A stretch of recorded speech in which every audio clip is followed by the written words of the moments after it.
Good morning and welcome to another episode, or what you could call an episode, I suppose, of a live event here from Force 13. We're discussing, of course, the matter of Typhoon Maysak, which is located in the Western Pacific and is headed for the Philippines over the course of the next few days. And we'll be keeping you up to date on the storm as it proceeds towards the Philippines, and indeed we'll give you frequent updates about where the storm is actually headed and what to expect over there as well. And also storms behind that as well, which may form in the coming days as well. But first of all, let's introduce the people we have on our so-called panel at the moment. Daniel, hello. Hello. Hi. You sound more depressed every time I speak to you, Daniel. I don't, do I? Yeah, I think so. Anyway. Strange. We also have Danny. I'm not sure if he is in a position to speak at the moment. So Hi. hi, Oh, hi, hello. hi there. Hello. And myself, my name, if you haven't met me before, virtually or real, my name's Nathan Foy, and I'll be with you for the next hour whilst we talk about storms. And we also might have one or two other people popping in throughout the live update as well. We are going out live. You can send us a comment on the YouTube page. We do have a slight delay, so around a minute or so. By the time that minute is up, hopefully we are. What am I saying, by the way? It's about a minute delay, so if you think we're ignoring you, we're not really. Daniel? And inevitably I'll probably have a few rashes, so I might be disappearing. It sounds like it's getting that way already. Yeah. Okay. Well, let's take a look first of all at the latest image of Typhoon Maysak. There it is, located due north of Palau by the looks of things, but quite a distance away from that island. And then the storm is, you can just about see the islands of the Philippines on the far left of your screen there. That's the Navy image from just an hour or so ago, as far as I know. I don't know whether there's any new visible imagery out yet. Yes, there is. There it is. The latest visible image on the storm as it continues on its west-northwest heading, likely to affect the Philippines on Friday or Saturday, possibly as a significant typhoon in eastern Luzon. The storm has now vacated the area around Micronesia, Yap State in particular, where I believe we saw some amounts of damage. Could have been worse by the sounds of things. I know that Stephen sent a few messages before the show started explaining how some news from Micronesia. I'll actually read it all out to you. Let's see. Most concrete structures in Ulithi Atoll withstood Maysak's fury, but everything else was damaged. Wole radio operator said Fires Island is okay and all persons were accounted for. Espinosa said fires did not experience sea levels as high as in Ulithi, but the island sustained significant damage. A radio operator on the island of Mogmog was able to relay conditions yesterday and reported many houses were damaged and there were a lot of downed trees. No injuries or deaths reported. So good news, at least on one count, coming out of Micronesia as far as we know. I'm sure Stephen, he's sort of like an unofficial member of our team here. I'm hoping for him to keep us up to date because it's quite difficult for me to do it alone when I'm looking for all these other images, and I think Daniel is not in a position to provide us with a stream of information. Sadly not, no. Unfortunate. You need some sort of better equipment, don't you? Yeah, my laptop phone is still open in case anybody's interested. I beg your pardon? My laptop, Danny's yes, left. yes. Yeah, if anybody wants to donate any money for me to get a laptop, then feel free. No takers on that one yet. No. Okay, so what you're looking at is Typhoon Maysak. We'll get onto its effect on the Philippines shortly, but let me also point out what else we have going on around the world at this time. Invest 91S. This is a system located in the Indian Ocean. Currently winds 30 miles per hour. Could develop into a tropical cyclone in the next few days, possibly. We also have Invest 92 dissipated as far as we can tell, but 93S has formed. also in the Indian Ocean, and that one is further east as far as I can tell. So that one is towards Australia. We'll get a wide shot of the Indian Ocean up shortly. And we also have Invest 99W, which could well become our next significant tropical cyclone in the next few days as it progresses through Micronesia, as it already is doing. The islands on your screen there, the small one here where my mouse is hovering, that's Cosray. Further towards the left-hand side, that's Pohnpei. And Marshall Islands well over towards the east, which the storm was affecting not so long ago.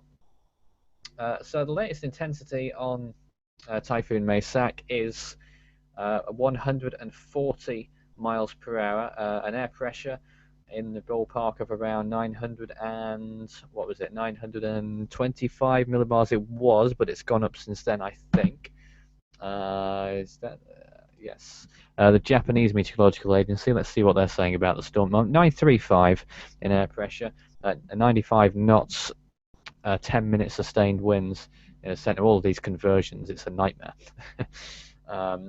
But yeah, Typhoon Maysak headed for the Philippines.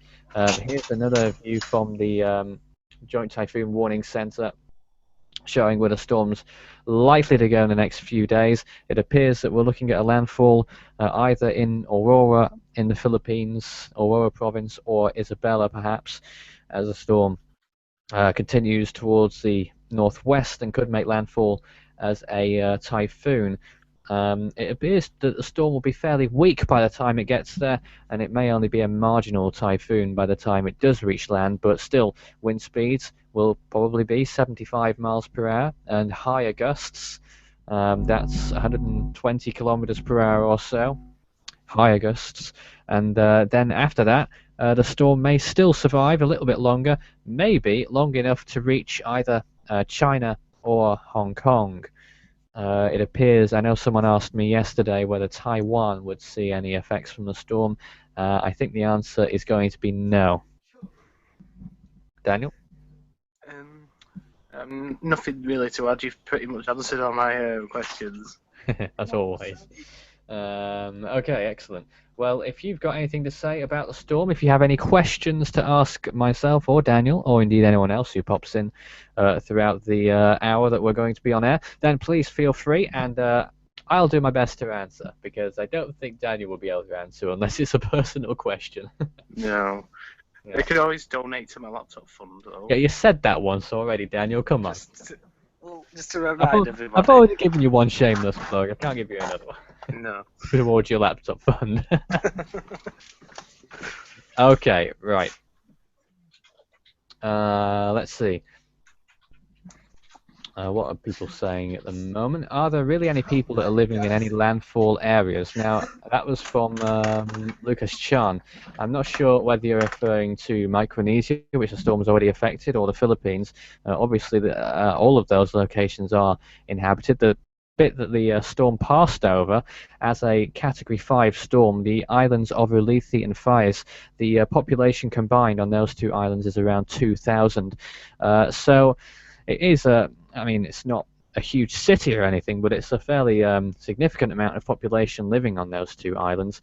Yap itself is further south. That population there was about 18,000, something like that, maybe a little bit less actually. I can't quite remember my stats, but the storm did deliver tropical storm force winds, gusts I should say, to Yap International Airport when I saw that. So it was gusty there, but I don't think it was too significant on Yap State's main island. The Philippines is next, of course, and this is where we'll be watching out for more bad conditions. The good news about this storm, which makes it different to other storms, is I suppose the time of year, because it's an odd time of year to experience any strong typhoons. We've seen this one peak as a Category 5. It was only, if you need reminding, the second Category 5 typhoon ever to form in the month of March, and it's continued into April. It's still a Category 4 storm, though it is weakening. and will probably make landfall in the Philippines as a Category 1. So that makes it different from previous storms that we've seen last year and other times prior to that where we've had Category 5 landfalls, not only in the more southern areas of the Philippines, but Typhoon Megi, for instance, in 2010 made landfall in Luzon in a similar location to the forecasted track on this storm as a Category 5, but the difference is, I suppose, the time of year and the conditions associated with that. Very high amounts of wind shear to the storms north over the Philippines, which will naturally lead to more substantial weakening before the storm gets there. Daniel? As I said yesterday, if it keeps it well, if we could potentially have a world record on our hands, couldn't we? If more Category 5 storms form, I guess. What kind of record? The greatest amount in a year, perhaps. There's a long way to go for that. I guess so. Long way. We've already had 4 Category 5 storms in 2015, which is a lot. It's already higher than more than half of all years worldwide since 1960. More than half. We've already exceeded. The record was in 1997 when there were 13 Category 5 storms. I think 10 of those, was it 10? Or a very high number anyway. They were in the Western Pacific. It was a very intense year in the Western Pacific, 1997. The Category 5, the list of storms that reached Category 5 status were endless almost. I've got a question about structuring hurricanes winds. The majority of the places that hit in the Pacific, most of the places that hit, the houses are made of wood and stuff, aren't they? It depends where you go, really. Obviously, in more built-up locations, in the more richer locations in the Philippines, for instance, like Manila, say, the buildings are much more substantial for a storm, though quite often you see flooding occurring there. But if you go to places like parts of Mindanao and the Visayas region, the construction standards in some places aren't as good. Same too for the South Pacific Islands, which is of course where Vanuatu got struck. And a lot of construction standards weren't very good there either, especially on the outlying islands. So compared to a tornado, which can essentially just rip a house apart, a hurricane's not really capable of doing that with wind speed alone. Oh yes, a very strong hurricane can do that. A Category 5 storm can flatten buildings. You think about the very high end of a hurricane is sort of like the low end of a tornado, I suppose, when you look at intensity. Of course, tornadoes are substantially different, or significantly different, where they're very small scale events, aren't they? But at the moment, we're looking at the whole of the Indian Ocean, actually, where you can see what's going on with our invests. 91S is at the center of your image. That's here. If Jean comes online later on in the show, which he said he would, we'll see if he joins us from Mauritius, he'll probably show you some more imagery on these two systems. There's 91S, which I'm circling around with my cursor. 93S is the one further east. The one located here, not far from 90 degrees east, which is, of course, the start of Australia's point of responsibility. Is it 90? I think it is. So they're both well out to sea, both not likely to affect land anytime soon, but one or both could develop into a cyclone.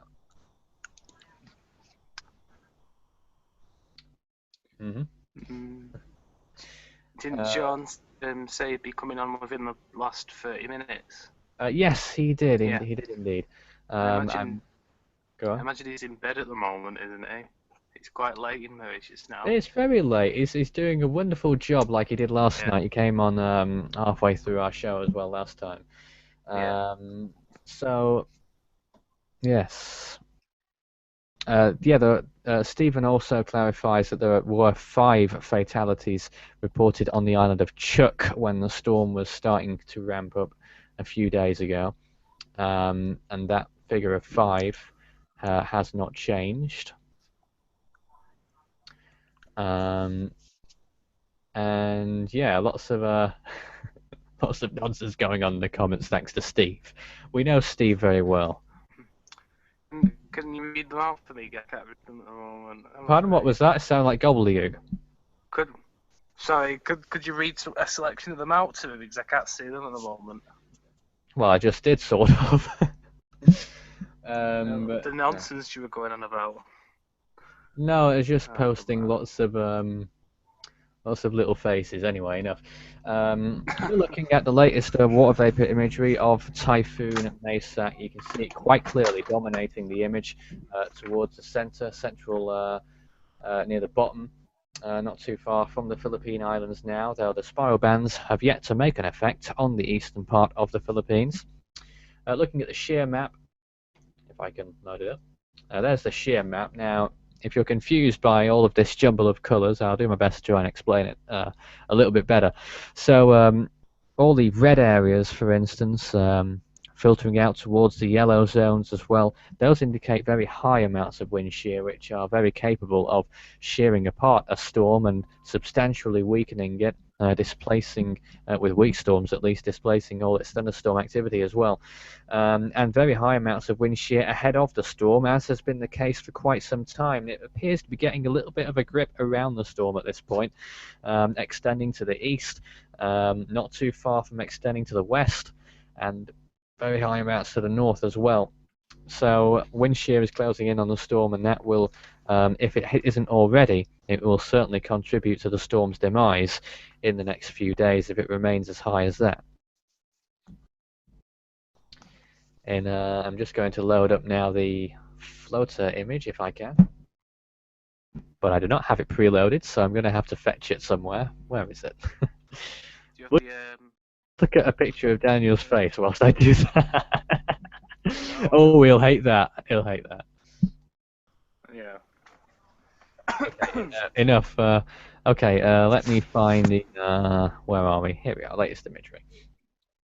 Typhoon Maysak. If you've just joined us, it's a storm with winds of 140 miles per hour. In kilometers per hour, that is. I'm not actually sure. It must be around 220 or somewhere around there.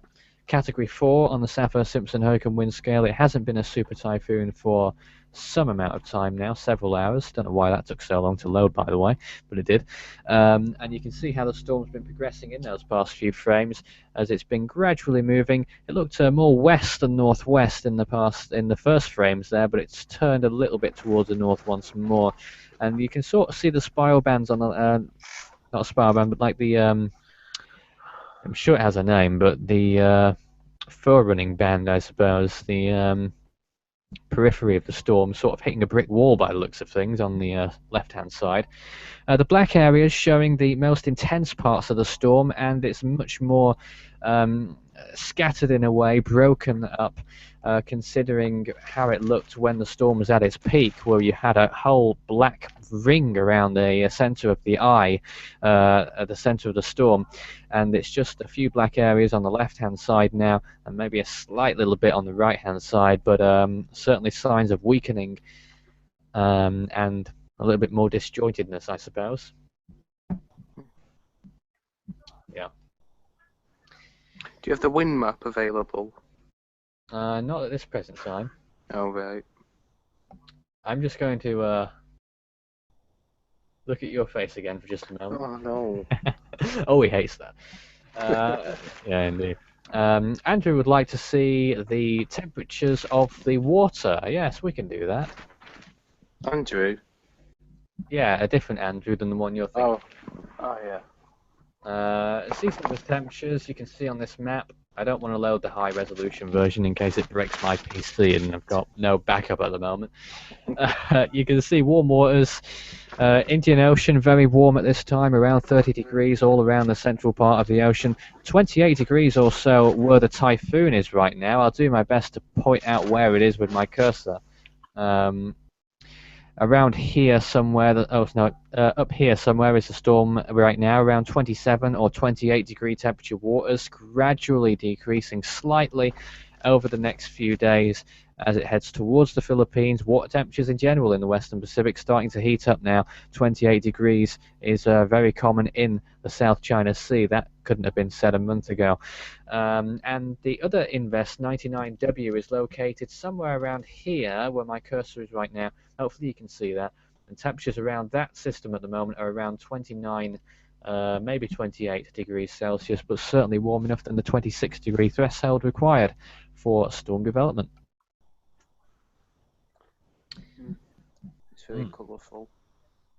Meteo France, by the way, has also issued a map showing a new disturbance. I think, if I'm not mistaken, this was Invest 91S that we were looking at. They've named it the disturbance number 13, I think. And that is likely, according to Meteo France, to move towards the west or west-northwest over the next few days, not intensifying into a tropical storm and passing well towards the north of Rodrigues before dissipating in around 3 days. Is that in the Indian Ocean? Yes, it is indeed. Okay. Time here in the UK is 21 minutes past midnight. In the Philippines, it's 21 minutes past 7. And if you are joining us from the Philippines, thanks for joining us. And we'll be keeping you most up to date on the storm. No warnings in effect yet, but I imagine that they'll be hoisted very soon indeed, in the next day or so, actually. And likely to affect Luzon Island, the central or northern part of the island, and that is expected probably going to be on what day are we on now? Saturday night, I think. Sorry, what was that? I was just saying when the storm is expected to strike the Philippines, and yeah, it's probably going to be overnight on Saturday, coming into Sunday. I got a bit distracted then. Yeah, well, you're always getting distracted, Daniel. Come on. Sorry, I'll up my game a bit. You better. Yeah. Of course. Okay, let's see. Yes, indeed. Yap Airport did record a wind gust of 48 miles an hour. The actual wind speed sustained, I think, was about 31. It wasn't particularly high. But yeah, there were tropical storm force gusts. There were more than an inch of rain, though I'm not sure exactly how much. It's probably around the 2-inch mark, actually, which I suppose isn't all that much, really. I mean, here in the boring old United Kingdom, we had an inch of rain yesterday, or the day before. I'm losing track of my days now. But if Yap had been positioned, say, a few tens of miles northwards, or indeed if the storm moved a few tens of miles southwards, then Yap would have seen certainly a very different story. But thankfully, that did not happen in this instance. When do you reckon we'll see our first Atlantic hurricane? Well, there's already been one, hasn't there? Oh, there's my hand. No, there hasn't. Oh. Well, South Atlantic one. Yes, that's where you get confused. If you're unaware who Daniel is, he's sort of like our resident novice, I suppose, and he's just getting to grips on the tropical world. Jean has joined us. Very good of you to join us. Hello. He's from Mauritius. Excellent for him to join us at such a late hour. And I'm sure he'll be reporting on what's going on in the Indian Ocean at this point with disturbance number 13. When you refer to me as a novice, you really mean village idiot, don't you? No, I think that's a bit harsh, actually. I just think you're learning, and not so very long ago, you actually came out with something that I didn't expect you to know. I can't remember what it was now. Wasn't it the You usually how have it fast the wind speeds are in a Category 5 hurricane? That's the one, yeah. Very good. I can't remember what it is now, unfortunately. Dan, you've let us down now. Oh, dear. It's 150 something, isn't it? Or is it Yeah. 109? Oh, No, just leave it at 150 something, Dan. You'll 157. Yeah, that's where the Category 5 threshold starts on the SAFA. Oh yeah, that's fair. Jean shows us the latest satellite imagery of Typhoon Maysak as it continues to approach the Philippines. And whilst you're looking at that leaves me just a moment to take a look at the comments once again and see if any of them are directed at me. I see there's a bit of conversing going on, which I don't really need to get involved in. Oh, Lucas Charm wants us to show them the Eastern Pacific and the Atlantic. I'm guessing you mean sea surface temperatures or maybe even satellite imagery. I'll try and get both up for you, actually. If I can navigate back to the sea surface temperatures, first of all, that might help. Takes a wee while. So the sea surface temperatures are already rather warm in the eastern Pacific, south of Mexico, where you sometimes see your first storms forming. I mean, we're only a month and a bit away from the start of the season in the East Pacific. Temperatures there already reaching 28 degrees Celsius, maybe even 30 in a location just off. Is it Guatemala there, or is that further up? I think it's Guatemala, or El Salvador, whichever one it is. And along the coast of Mexico itself, temperatures around 28 degrees Celsius, out to sea a little spot of 30-degree waters or so. The Atlantic, warm water certainly infiltrating the Gulf now. Temperatures in the Gulf of Mexico are around 28 degrees, 26 at best. The Caribbean, certainly fairly warm at this point. The hottest spot is probably around the coast of Honduras and Nicaragua, where temperatures are around 28 degrees Celsius. Out at sea, still very cold by our standards in the tropics. Isn't the ideal sea temperature for a hurricane about 29? Well, the warmer the better, really. Oh, yeah. I mean, where's the hottest spot on the planet? Used to be near Australia when it was in its season, but it appears to be in the central part of the Indian Ocean now. Yeah. Where you're looking at temperatures of around 30 or 31 degrees Celsius. So if the UK, if the waters around the UK with that temperature, we probably end up getting hurricanes. Yeah, quite possibly. The temperatures here, though, are a roasting 8 degrees Celsius. Yeah, I wouldn't go for a dip in the sea. It boil. Yeah, no. It's not as bad as Long Island and New York, though. It's even colder there. Oh. Even though it's much further south. Jean is also showing us the Earth map right now. This is interesting. Showing us the storm. I don't know whether Jean could show us the progression of the forecast as the storm continues. There we are. So that's going to be.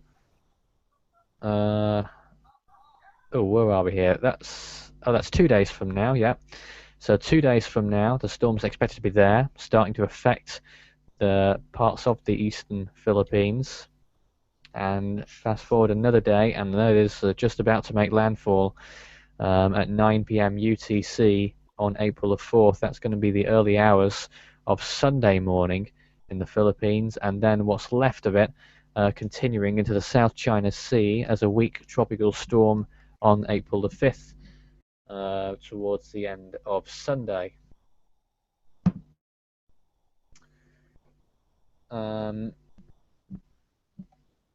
He's also. There we are. That's the models there that John's showing us. GFS and a NavGem are in pretty good agreement up to the landfall point, and then they sort of have different minds a little bit after that. The NavGem, well, both of them actually end up in sort of the same place, headed towards Hainan Island, and both of them have a landfall in a similar location in around 72 hours from now, though the GFS delays that by about 6 hours or so by the looks of things. Either way, Saturday night into Sunday morning is the time we're looking at landfall. It appears less likely that the area around Manila will be affected by the storm, particularly now, and points further southeast. The coastal areas along the southern part of the Philippines, of Luzon, may still see some gusty winds and such, and of course heavy rainfall, but it appears that the worst point will probably be around the provinces of Aurora and Isabela, where we could see typhoon conditions. It appears less likely that the storm will strike at a particular strength. Yesterday we were saying that the storm may well make landfall with winds of 110 miles per hour, which is around 170 kilometers per hour, but now it appears that it will only be around 75 miles per hour, 115 kilometers per hour, overnight on Saturday night, which is obviously less bad than what we initially thought, and hopefully that trend will continue. I've got a It's quite question. possible. Yeah, go ahead. How comes how come the threshold for a Category 5 hurricane is 157? Wouldn't it make more sense to round it up to 160? Well, I don't make these rules up. Oh, I'm just saying something, I Oh, guess. well, right, fine. Yeah, good. It's good that you're saying something. I don't Yeah. know whether 157 correlates to a round number in knots, perhaps. That's the Probably, only thing yeah. I can. It's the only thing I can think of. I'm just trying to, and failing to do the calculation in my head. 1 knot is 1.15 miles per hour, which is pretty difficult to think on your feet about. Oh, gobbledygook to me. Well, the closest round number is 140 knots, isn't it? So 140 times 1.15 is oh no, it's coming to me. 21, isn't it? I have no idea. Plus 21 rather. Sure, that would make it 161 then. I'm getting confused. This just sounds like gibberish to me. If anyone knows why Category 5 starts at 157 and not 160 and not 155, then do let us know. We'll hear from you. Yeah, indeed. Stephen says, fortunately, the central to north stretch on the east side of Luzon is mainly uninhabited, all trees and mountains. Kind of amazing. Lucas Chan says, kind of amazing that there's so many people living in the Philippines, and yet there are these uninhabited areas. I suppose it's like any country, really, isn't it? You have uninhabited or sparsely populated areas of everywhere. When you look at the Philippines, those areas, Isabela, Aurora, inland areas such as Quirino, and other areas around there. Along the coastline itself, though, there are only very small towns. The larger places seem to be inland, places such as, well, just looking on a map to find the biggest places, Santiago, and I'm not going to pronounce that one in case I get it wrong and offend some people. But yeah, Manila itself, further south, of course, probably not going to see the worst conditions from the storm, though there is still that outside chance which we must continue to echo, just in case the worst still comes to fruition, but it looks unlikely at this point.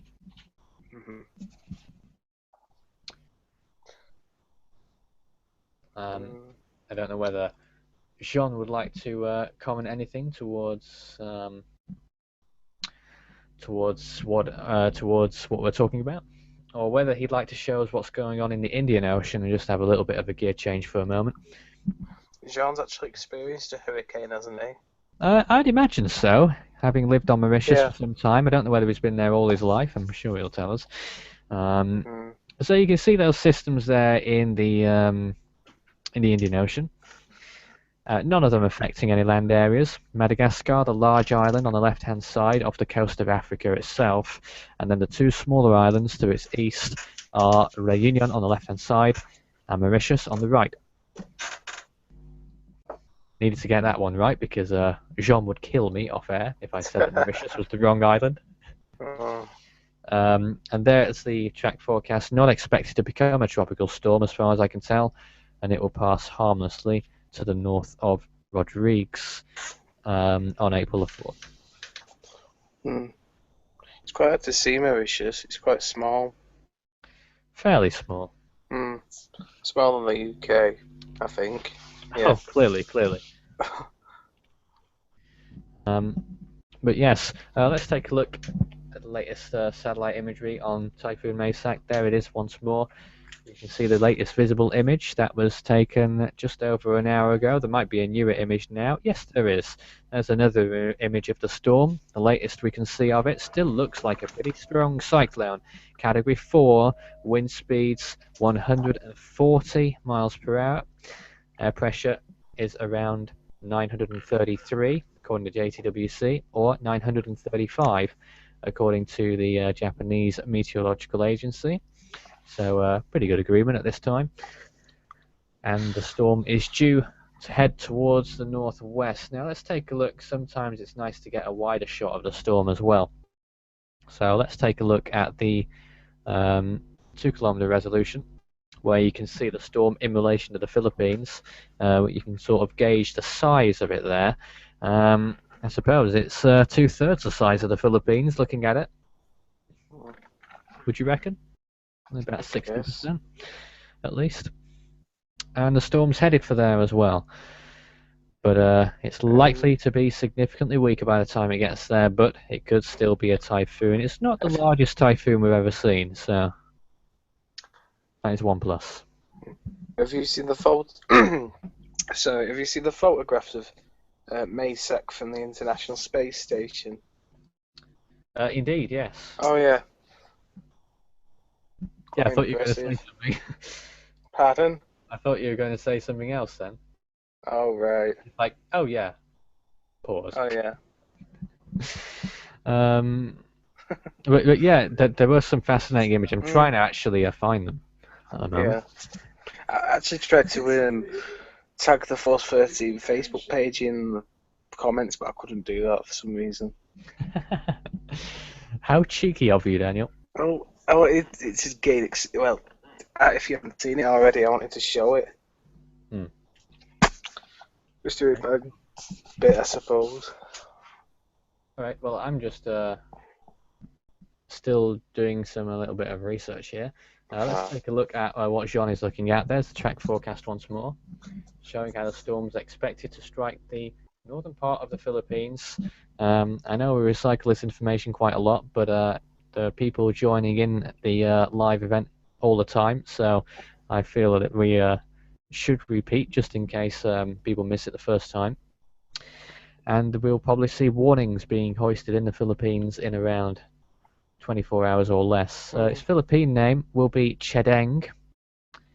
Has it entered the Philippine area, actually? Yeah, it has, sorry. They already issued their advisory. So it has been named Chedeng in the Philippines.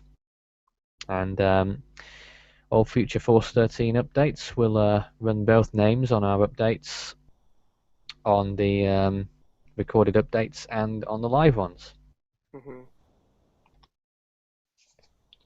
Indeed. What's Jean looking at there? Forecast positions, intensity. This is from Hong Kong. Oh, that's just general. What the intensities? Hold on. No, I'm wrong. Yeah, at 8 p.m. on April. Oh, that's the forecast. Sorry. I'll get it right once. Yeah, so gradually weakening to 120 kilometers per hour by 8 p.m. on the 4th of April local times. That's going to be just a few hours before the storm makes landfall in the Philippines, when the intensity is likely to be 120 kilometers per hour, and then gradual weakening will continue probably after that up until landfall in the Philippines, and obviously we'll see more rapid weakening, and then the storm will emerge along the other side of the Philippines. Probably won't be much left of it by then. A weak tropical storm we're looking at, and then probably, I would suggest possibly dissipation occurring in the South China Sea, not too far from the coast of China or Hong Kong. Has China ever been hit by a hurricane? No. No, actually, it's been hit by lots of typhoons, though. Oh, that's what I meant. Oh. You can tell he's still a novice, can't you? Idiot, more like. Idiot. Yeah. That's a bit harsh. It's a bit harsh. Idiot. Yeah, Stephen perhaps explains the reason why the eastern part of the Philippines is not very well habited. It's probably been the area where most typhoons have hit in the past, and the locals know not to build in those areas. I'm not actually so sure about that theory. I think it's more because of the terrain, because I know there are a lot of mountains in that area. But obviously, I don't know. You'd have to ask someone who lives there. Wouldn't it make sense to live in the mountains, though? Because the weather would obviously be less intense, wouldn't it? You'd be shielded from the wind, wouldn't you? By the mountains. I don't know. If the wind doesn't get you, the heavy rainfall will cause a lot of problems. I guess so. Absolutely, it would. The further up a mountain you are in heavy rainfall, the more likely I you'll mean, be swept between off your mountains. feet. In valleys, Yeah. between mountains, Is that that even might worse? that might be arguably even worse. Yes, it would probably be. I mean, I've never been in a Flooded. situation where I've been in a valley between two mountains in a typhoon, but I should imagine that with the amount of heavy rainfall it dumps in the area, there's probably going to be lots of flooding going on. Yeah, certainly. Yeah, Stephen says water temperatures are 2 to 4 Celsius in the Gulf of Maine and the Bay of Fundy. Guess I won't see anything tropical forming here. Another 2 to 3 inches of snow on the way for him tomorrow. Unbelievable. Lots of snow falling in Maine as far as I know. None here because I think we've entered spring, but it's still really cold in the UK. But yeah. I'm sure I saw it snow this morning, or I might have just been seeing things. No. No, must have been seeing things then. We've had temperatures probably in the 40s in the past few weeks. That's Fahrenheit. Yeah. Which Daniel also doesn't know. Not really, no. He struggles with the Fahrenheit Celsius conversion, yeah? I prefer Celsius. Well, we've been in single digits in the past few days in Celsius. Anyway. Sean's models showing once again where the storm is expected to go, and in 3 days from now, we'll be looking at a possible landfall in Luzon as a weak typhoon. We're expecting a landfall with winds of around 75 miles per hour or around 115 kilometers per hour. And don't yawn on there, Daniel. I'm sorry. I'm trying to plug my charger in. Right. All right. Yeah, and Andrew says he saw a lot of, I'm guessing, snow this year. I can't even remember whether we saw any snow or not this year. A little bit, yeah. Just a little. I can't even remember when it was now. We saw a little. In January, I think. But not too much. I can't. Oh yes. No. We had a lot of snow on. Well, there's a big flurry that occurred on Boxing Day. Really? More towards the west than where you are, Daniel. But yeah. Anyway, we're getting off topic. You're looking at the forecast track for Typhoon Maysak, and this is JTWC's track forecast. Pardon me. Currently a Category 4 typhoon with winds of 140 miles per hour. It was a 160 mile per hour Category 5, and I must point out again, it was the first storm to do that since 2002 when Typhoon Chedeng did so, in the month of March, of course, and is only the second storm to do that in the month of March after, of course, Chedeng. Which I believe caused lots of problems in Micronesia at the time as well. It was featured on Hurricane Week 2013, which Daniel did not watch. I've watched some of it, I think. Yeah, it is. It's a bit long-winded, isn't it? I guess. 10 whole parts. How long's the 2015 one going to be? Yeah, those of you who haven't heard the news yet, you're in for a big treat. Hurricane Week 2015 is going to go ahead this year. It's going to occur in, I think, the first week of November, and we're expecting it to be. 2013 was 8 hours long. We're expecting this one to be around 6. It's every 2 years, isn't it? Or is there no set date? There is no set date. We did we were supposed to do 2011, but it didn't happen. 2012 we did, 2013, and 2015. What we're going to do. Okay. As Sean's map showing again. Sean, could you show us once again the animated loop on Maysak?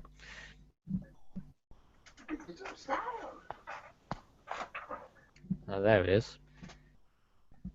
I'm coughing more. That's not good, is it?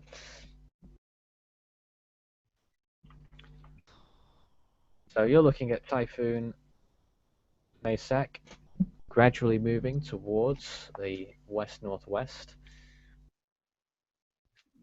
And that sort of movement is likely to continue for some time yet.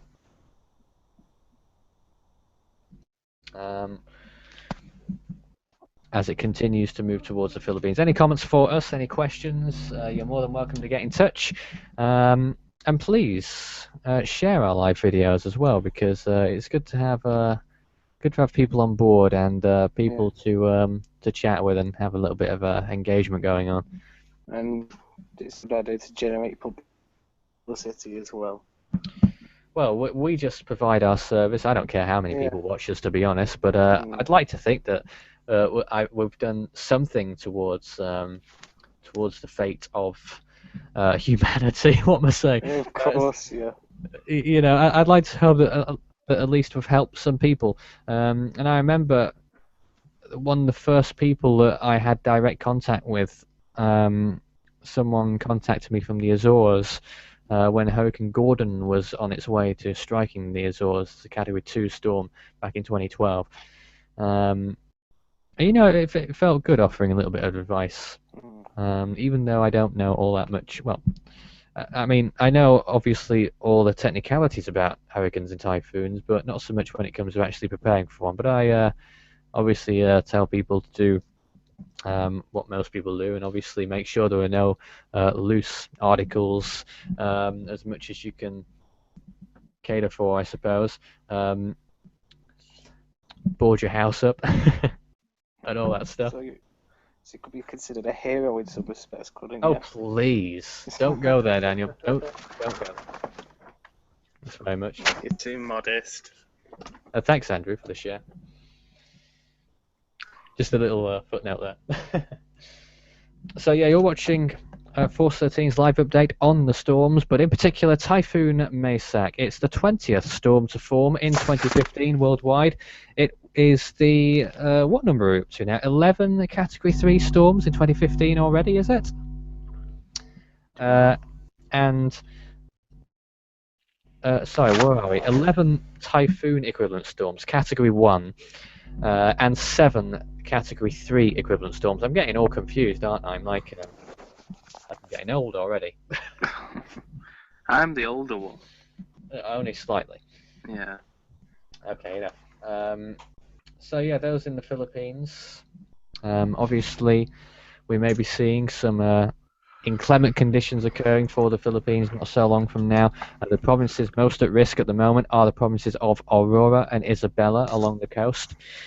So people there should certainly be preparing for possible typhoon conditions. What's the time? Pardon? What's the current time? The time here in the UK, it's 13 minutes to 1. In the Philippines, it's 13 minutes to 8. Good morning. When should I mention?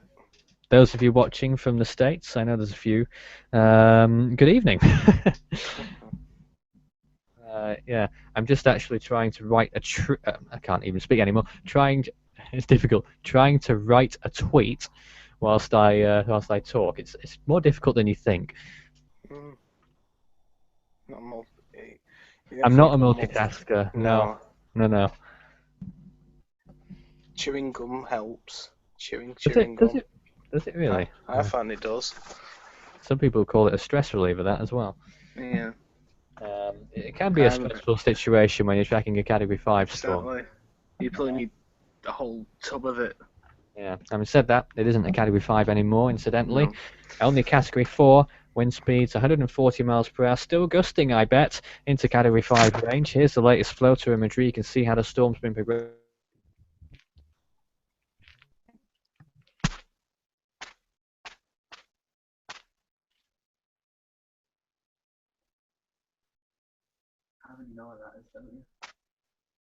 Yeah, that's annoying, isn't it? What happened? I pressed the wrong button. It happens to the best of us. It really does. Yeah. People will be laughing now. It happens to the best of us. I'm glad I didn't share my tweet before I did that. I accidentally refreshed the Hangout page instead of the floater page. I thought something had gone wrong with the internet connection. Luckily, you guys stayed on, so the broadcast continues. This is a farce. What's going on? You're looking at Typhoon Maysak. The black area is showing the most intense parts of the storm. That's on the western side at the moment, and it's certainly not looking as well defined as it did 24 hours ago, let's say, when we last did our live update. So the weakening trend is continuing.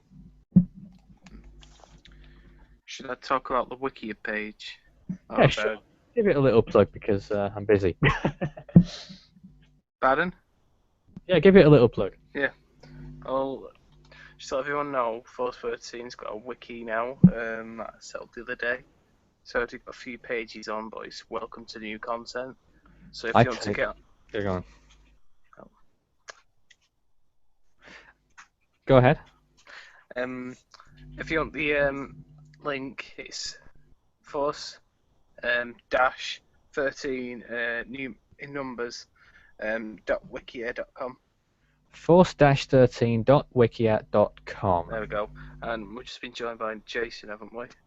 Yeah, Jason's just joined. This is a bit late to the party. I'm just wondering whether we may extend our broadcast a little bit, because there's a few more things to talk about yet.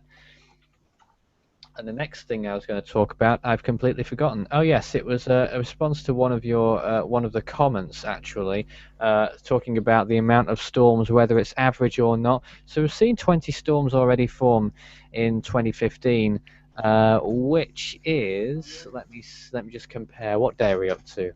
90 something. 92 now. On day 92. So who was that in the background? Daniel. Day 92. Yeah, 20 storms so far in 2015. 2014 at this point had exactly the same amount. It also had 20 storms by this date. 2013 in comparison had much less, 14. 1992, which ended up having the highest on record, had 19 on this day, one less than this year. And 1996, which came second for tropical storms in that year, had 20 on this day as well. So I guess it's fairly average for an active season. Nice for Jason to join us. I haven't properly introduced him. He's from Australia, and I'm sure he'll be discussing any more storms that affect that area. I think the season may be just about over there now. But he's kindly joining us. Hello. Which year has had the fewest storms? Well, my records so far go back to 1989, and since 1989, the smallest amount of storms, the lowest rather, has been 78 in the whole year, and that's been reported on a few years: 1995, 99, 2010, 2011. Oh yeah, those four.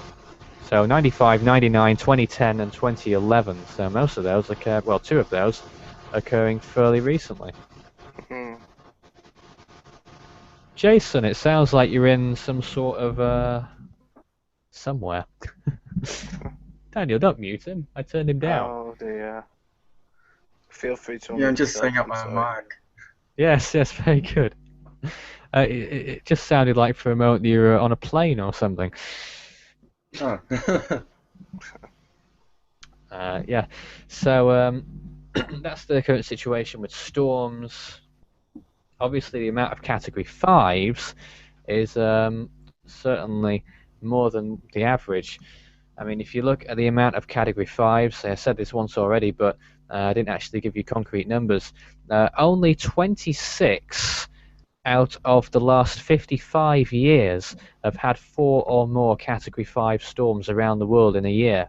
Obviously, this one becomes number 27. And if we see another Category 5 storm, we'll only be in the company of 18 other years. And if we get 6, it will be in the company of only 9.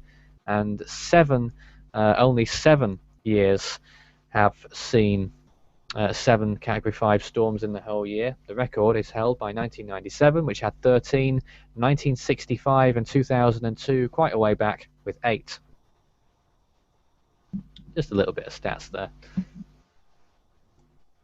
Whilst we're here, let me also tell you what happened on this day in the world of storms. Some of you are still in April the 1st, some of us are now in April the 2nd, including us here in the UK. We've just arrived. On April the 1st, Tropical Storm Kong Ray in 2007 formed in the Western Pacific. Also, Tropical Depression 1W formed, also in the Western Pacific in 2011. The same year, Tropical Storm Pakhar made landfall in, is that Vietnam? Can't even read what my own notes say. Wherever it made landfall in 2011. And Tropical Storm Sidal, oh, that's the next day. Yeah, on April the 2nd, Tropical Storm Sidal in 2004 formed in the Western Pacific. Tropical Storm Robin formed in the Indian Ocean in 2010. And Tropical Storm Daphne formed in the South Pacific in 2012. I think we've lost Daniel for the time being. So, Jason, any comments on the on Typhoon Maysak? Is it what you expected? No, it's just showing signs of weakening as it approaches the Philippines. It's been doing that for well, when we were last on air, which was around 24 hours ago now. It was just starting to do that weakening trend, and some of the people I was talking to were convinced that it was going to re-strengthen. Even JTWC still had it becoming re-strengthening to reach 180 miles per hour at one point. But then it seems to be more apparent at this point that the storm is on a certain weakening trend now. It's very long-winded, wasn't I? I didn't catch any of that because I've Yeah, I crashed. know. I know. It's unfortunate, Daniel. Daniel, did you expect the storm would start weakening so soon? No, not at all. Oh, right. I thought it'd hang in there for a few more days. That's a Cat 5. Yeah. I know Jean doesn't like talking, so if he's got any comments for us, he's more than welcome to type those in text. There's Jason's imagery showing where the dry air areas are. They're marked out in yellow, the yellowish areas. And you can see near Manila, towards the west of there, is where we've got dry air, which may be affecting the, well, towards the east of the Philippines, a bit drier there as well, possibly affecting the outermost part of the cyclone's influence, if wind shear isn't anyway. But I think both will be conspiring against the storm over the next few days, which is why we expect a weakening trend, and quite a drastic one as well. We're certainly not going to see another Category 5 landfall in the Philippines. It's likely to be probably Category 1. Mm. Pardon me. There's another image showing what's going on with Maysak. Its wind speeds around 140 miles per hour, 140 in kilometers per hour. That's around somewhere around 220, if I'm not mistaken. Slightly less perhaps, but still pretty strong at this point. By the time it does make landfall, we'll probably be looking at winds of around 120 kilometers per hour. And the landfall location is likely to be in either Aurora or Isabela province, though there's an outside chance that the storm may fall north or south of that. So certainly as far as Manila, Manila is not out of the woods yet. Could still see typhoon conditions if the storm deviates towards the south. It's still a possibility, not likely anymore by the looks of things, but still definitely worth being on your guard. Visible imagery there, showing how the storm's been progressing, but I think that's all bases covered from us for now. So I think we will wrap up the show at this point. Yeah. Has anyone got anything? Goodbye. Oh, we've not got to goodbyes yet, Daniel. Oh. I'd just like to say. Okay. Yeah, go ahead. How long could it be? Sorry? Say a thank you to. How long can the speech be? Oh, it could be as long as you like, Daniel. It really can. I mean, we're in no rush. We're in no rush at all. No. Yeah. I'd just like to say I'm glad everyone's here to join us. And thanks for letting me on the show. Oh, you won't get that chance again. Yeah, Can't get rid of me, indeed. can you? Indeed. Those in Micronesia, of course, we hope things are going okay. Obviously, it's been a bit of a rough ride for those in Yap State and in Chuuk. in the past few days, where we believe 5 people have died on the island of Chuuk or in that area. And the Philippines are next, so let's hope that the damages and human costs will be significantly mitigated. And oh, forget it. Forget it, fine. 1 o'clock is the time here in the UK, the time in the Philippines, 8 a.m. Hope you're having a good morning, and hope you're having a good evening over for our American viewers and wherever you are across the globe. But from us for now, from Force 13, it's time for us to go. So, Jean, nice of you to join us from Mauritius. Thanks for joining us and showing us some imagery from there. And I'm sure you'll be wanting to get back to bed as soon as possible because it's so late over there. Daniel, thanks for joining us. Okay. Jason, Pleasure. I know you weren't here very long, but Yeah, thank you. Andrew, before we finish, says, is there any invest in the Western Pacific Ocean? Let me just quickly point that out to you again. The invest in the Pacific Ocean, 99W, here it is. I don't know whether daylight should have fallen upon that now, so let's take a better look at the visible image on that. You guys can leave if you want, I'll just keep talking. You can see 99W, that could well become a significant storm in the next few days. We'll keep our eyes on that in the coming updates. There it is near the Micronesian islands of Pohnpei on the left-hand side and Kosrae on the right-hand side. That could become a storm in the next few days, but we'll keep tabs on that one. But for now, that's all from myself, Nathan Foy, and I'll be back again at some other time with another storm update. We'll probably do a recorded update before our next live update, but we'll be back again at the same time, 11 p.m. UTC. That's midnight here local time, and 7 a.m. in the Philippines tomorrow. Don't miss it. We'll be back again. See you later. Goodbye.